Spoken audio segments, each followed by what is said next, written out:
pembelajaran yaitu tentang kalor. Di sini di pertemuan ini nanti kita ada 3 yang akan kita bahas, ada masalah, menemukan solusi, dan membuat jadwal proyek. Baiklah, sebelum Ibu mulai, Ibu absen terlebih dahulu ya. Siapa yang tidak masuk hari ini? Alima kenapa? Alima izin. Apa lagi? Habis? Oke, jadi hanya Alima yang tidak masuk izin. Kemana Alima? Nah, di sini ada capaian pembelajaran yang akan kita pelajari pada hari ini, yaitu pelajar diharapkan mampu melakukan pengukuran terhadap aspek fisik yang mereka temui dan memanfaatkan ragam kalor termasuk isolator dan konduktor untuk menyelesaikan tentang tantangan yang dihadapi dalam kehidupan sehari-hari. Kemudian di situ ada pengalaman belajar bermakna dan pengembangan profil pelajar Pancasila. Jadi yang pertama, ada yang bisa bantu Ibu bacakan? Saya mau bantu, tolong Ibu bacakan tentang pengalaman pembelajar Pancasila. Saya bisa tolong Ibu bacakan dari yang pertama, yaitu pengalaman belajar bermakna. Ya. Peserta didik mengeksplorasi pemanfaatan kalor dalam kehidupan sehari-hari. Ya, apa tujuannya? Peserta didik dapat menyimpulkan secara mandiri memanfaatkan kalor dalam kehidupan sehari-hari. Ya, coba kasih lanjut. Peserta didik berani menyampaikan pendapat tentang masalahnya dan menghubungkan dengan pemanfaatan kalor dalam kehidupan sehari-hari. Dan tujuan peserta didik dapat bernalar kritis dengan mengumumkan pendapatnya. Nah, mulanya coba baca. Yang berikutnya apa lagi? Peserta didik mencoba melakukan rangkaian aktivitas sebagai langkah awal merancang pembuatan proyek. Peserta didik bergotong royong dalam merancang pembuatan proyek. Oke, terima kasih ya. Jadi profil pelajar Pancasila yang akan kita gunakan pada hari ini adalah yang pertama adalah mandiri, kemudian bernalar kritis, dan kalian harus mampu bergotong royong. Kemudian ini ada tujuan pembelajaran yang akan kita pelajari pada hari ini. Coba Ibu minta lagi tolong yang di sini. Ya, siapa yang mau bantu Ibu?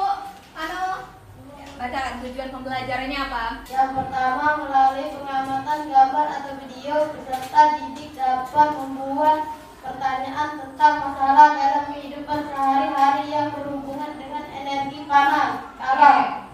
Dua, melalui studi literasi, peserta didik dapat mengetahui manfaat kalor dalam kehidupan sehari-hari. Dan yang ketiga adalah melalui diskusi kelompok, peserta didik dapat membuat proyek pemanfaatan kalor dalam kehidupan sehari-hari. Oke, terima kasih ya. Jadi ada 3 tujuan pembelajaran yang akan kita capai pada hari ini ya. Kemudian ada penilaian yang akan Ibu lakukan di sini. Yang pertama, penilaian saat pembelajaran berlangsung itu akan Ibu ambil secara observasi. Yang pertama adalah nilai sikap. Ada sikap mandiri, bernalar kritis, dan kreatif. Kemudian ada lembar penilaian keterampilan sains, dan nantinya ada soal pilihan ganda. Oke, lanjut. Kemudian di sini ada pemahaman bermakna. Ya, coba bantu Ibu lagi tolong bacakan. Manfaatkan energi panas dalam kehidupan sehari-hari menjadi hal yang tidak bisa lepas dalam kehidupan makhluk hidup. Tanpa disadari, makhluk hidup memanfaatkan energi panas untuk kebutuhan hidupnya. Oke. Nah, jadi di sini ada pemahaman bermakna tentang pemanfaatan energi panas. Jadi tanpa kita sadari, tanpa kita bisa memungkiri bahwa dalam kehidupan sehari-hari kita sangat membutuhkan energi panas. Kemudian lanjut. Nah, di sini ada pertanyaan. Ya, pertanyaannya adalah ketika kalian melakukan kegiatan perkemahan, pernah melakukan kegiatan perkemahan? Nah,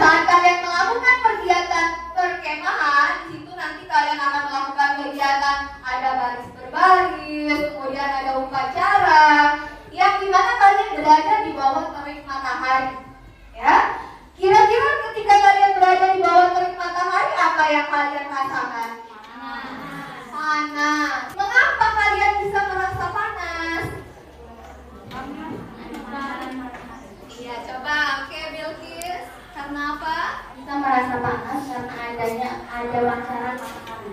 Ada pancaran matahari. Jadi kata Bilqis, kenapa kita bisa merasakan panas? Karena adanya pancaran matahari. Berarti kita mendapatkan panas pada tubuh kita itu asalnya dari pancaran matahari, atau sumber panasnya itu berasal dari matahari. Berarti matahari merupakan sumber dari energi panas. Oke, lanjut. Nah, kemudian di sini ada kegiatan apersepsi. Jadi di dalam kegiatan apersepsi ini yang pertama ada pertanyaan juga. Kalian lihat gambar di situ, kelihatan gambarnya? Iya, gambar apa yang pertama itu? Membantu ibu memasak. Membantu ibu memasak di dapur. Nah, ini biasanya tugas anak perempuan ya.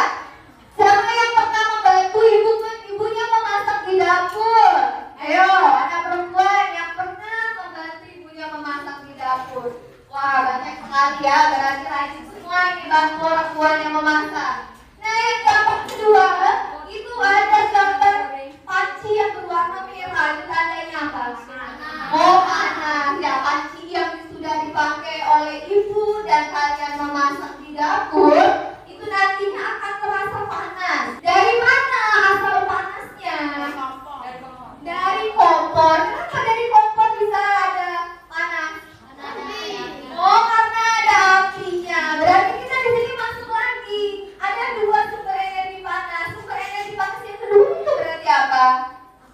Ada api. Berarti api itu merupakan salah satu contoh sumber energi panas. Nah, kenapa api panas itu bisa masuk ke pancinya sehingga pancinya juga terasa panas? Mereka yang sudah belajar sebelumnya, di materi sebelumnya tentang kalor juga sudah dibahas. Kira-kira kenapa api panas dari api itu bisa sampai ke panci? Ya, nah ini Jeffrey ya. Baca apa? Kenapa? Karena perbedaan. Karena perpindahan panas bagus sekali.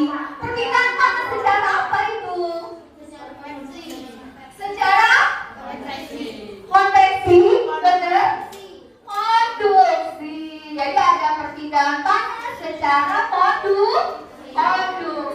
Oke, kita lanjutkan lagi. Ada gambar apa di situ? Memasak air. Artinya apa? Mendidih. Airnya mendidih, suhunya 100 derajat Celcius. Itu ada suhu air mendidih itu mencapai 100 derajat Celcius. Ya, kemarin kita sudah belajar tentang suhu di pertemuan sebelumnya.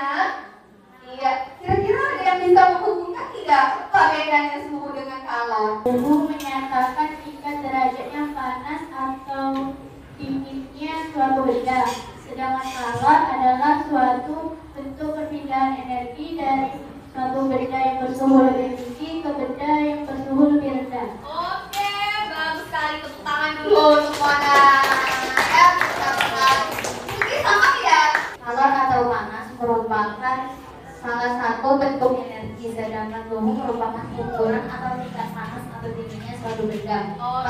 Ya, lanjut. Pada umumnya, suhu akan naik jika kalor menyerap dan turun jika kalor melepaskan. Artinya, kalor yang diterima air semakin besar dan suhu air semakin tinggi. Oke, jangan dulu Bilqis. Ya, sama ya, bagus semua jawabannya.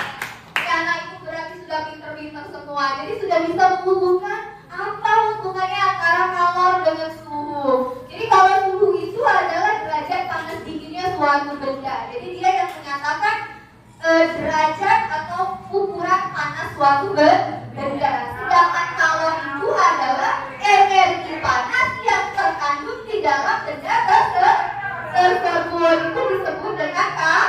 Oke. Ini ada tahapan pembelajaran yang akan kita lakukan. Jadi pertemuan kita ini akan ada dua pertemuan ya. Jadi pertemuan yang pertama kita akan membahas tentang pertanyaan mendasar tentang masalah yang pernah kalian hadapi. Kemudian aktivitas kedua kalian akan mendesain proyek. Kemudian yang ketiga kalian akan menyusun jadwal pembuatan proyek. Kemudian di pertemuan kedua nanti kalian akan sebuah proyek, kemudian menguji hasil proyek dan melakukan evaluasi. Oke, lanjut. Di sini ada kegiatan inti. Oke, sekarang kita masuk ke kegiatan inti. Kalian bisa lihat itu ada gambar. Itu gambar apa? Gambar berkemah. Pernahkah kalian mengikuti kegiatan berkemah? Pernah. Kira-kira kalian pernah mengalami kesulitan atau masalah dalam berkemah atau tidak? Nah, ini tayangkan video dulu ya.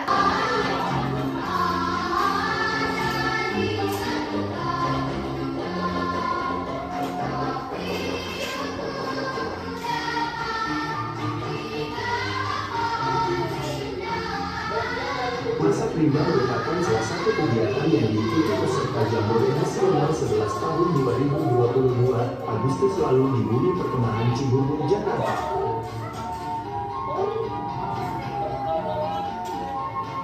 Pengetahuan ini diberikan kepada pramuka penggalang sebagai bekal untuk bertahan hidup di hutan.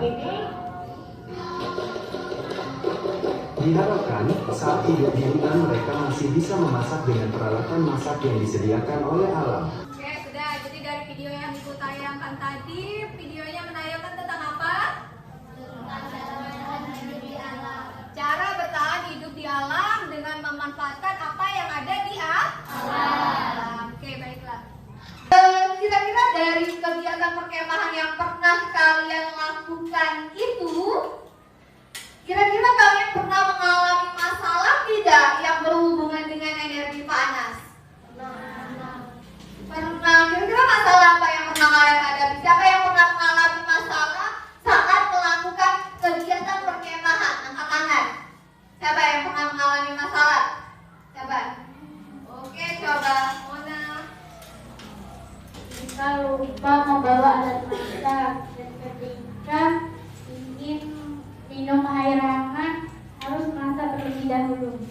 Oh, jadi kata si Mona karena kesibukan dia ketika melakukan perkemahan, mungkin di kegiatan perkemahan banyak aktivitasnya ya, Naya. Ada LTBB, kemudian ada lomba-lomba, kemudian saat mau masak, mau minum air panas, dia harus masak terlebih dahulu katanya. Oke, ada lagi yang pernah mengalami masalah?